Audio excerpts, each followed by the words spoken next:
Hello guys, welcome back to my channel. So today we're going to be talking about mommy essentials postpartum. That's something that I truly believe that we don't talk about enough, about what mothers need after birth, and it's very, very important to have these laying around, to talk about this with your family, especially your partner, so you are prepared postpartum to fully get into the role of motherhood, no matter how many babies you have. So let's get started. So first thing that we're going to need postpartum are diapers, the adult ones. I think they're like I know the hospital gives those mesh panties, and honestly, that is the best thing that I've ever had. Like, they're so comfortable and they really work, because after you give birth, whether it's vaginal or C-section, please correct me if I'm wrong in the comments, you do experience some bleeding. Some women experience a lot of bleeding.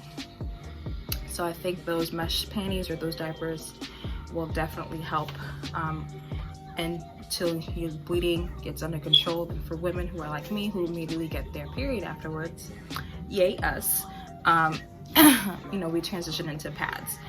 So diapers or mesh panties are the perfect thing postpartum. Next thing is witch hazel. Now personally, I didn't try witch hazel, but I've heard so many good things about it. There's tons of things on the internet where you can make your own like witch hazel pad that really help with down there. If you've had any tearing or itching, I had a first degree tear.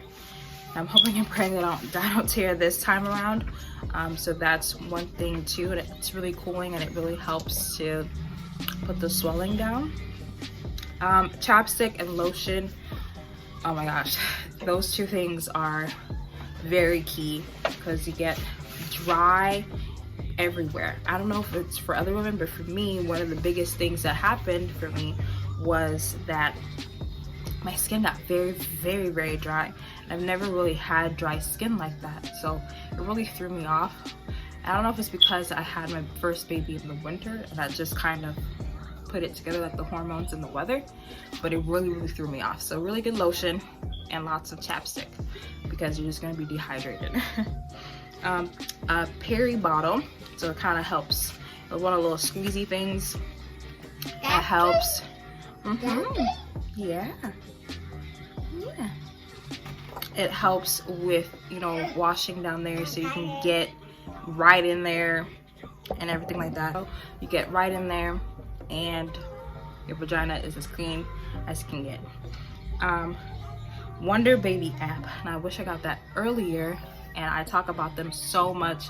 It's not sponsored, but every chance that I get, I really do talk about them, because it's really helped with figuring out if your child is going through a developmental leap, on top of them just being babies. So you know when they are, you know, the reason behind why they're extra cranky or not. So that app helps so much, and I'll put a link down below where you can find the app. I'm not sure about for Android user, I'm team Apple, so if I can find it, I'll do my best to link it down below as well. Another thing is a stool softener, because that first poop is terrible. It feels like giving birth again, and I do not want you guys to go through that. Now during the hospital stay, they did give me a stool softener, but it was like a week and like a couple of days afterwards, leaving the hospital, when I actually pooped. But I had to use a stool softener to kind of get that going. So if you can find it, awesome. Obviously, water. Water is very, very important to keep yourself hydrated. Now, water doesn't really help in milk production or anything like that. Like, it's just for you so you don't get dehydrated. And next thing are frozen meals. If you can prepare ahead of time, or have somebody come in and help you with meals and cleaning up the house, whether it's something that you pay for or you have family or friends that come and help you out, that will be such an amazing thing.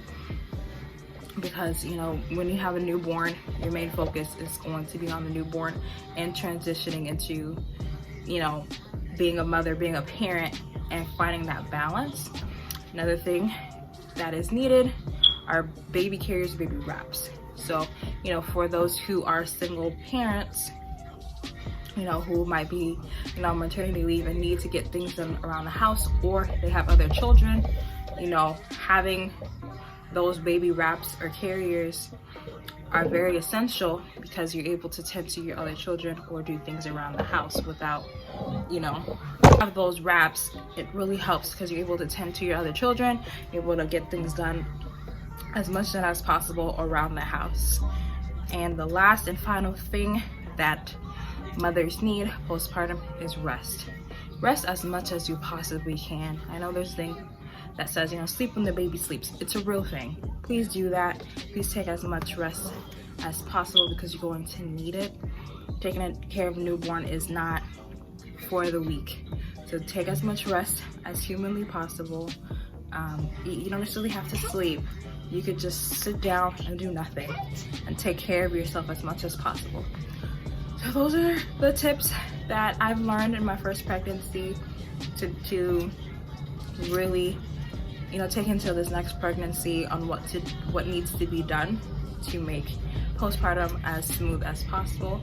I hope these tips help you mothers out, and you parents as well. So yeah, if you guys have any more tips, please comment them down below. Have a dialogue, engage. And once again, thank you so much for 400 subscribers. We're gonna continue growing, continue, you know, just building that friendship and becoming family. And I appreciate you guys so much for that. So that's the end of the video, you guys. Remember, I love you and God loves you. And I'll see you guys in my next video. Peace. Peace.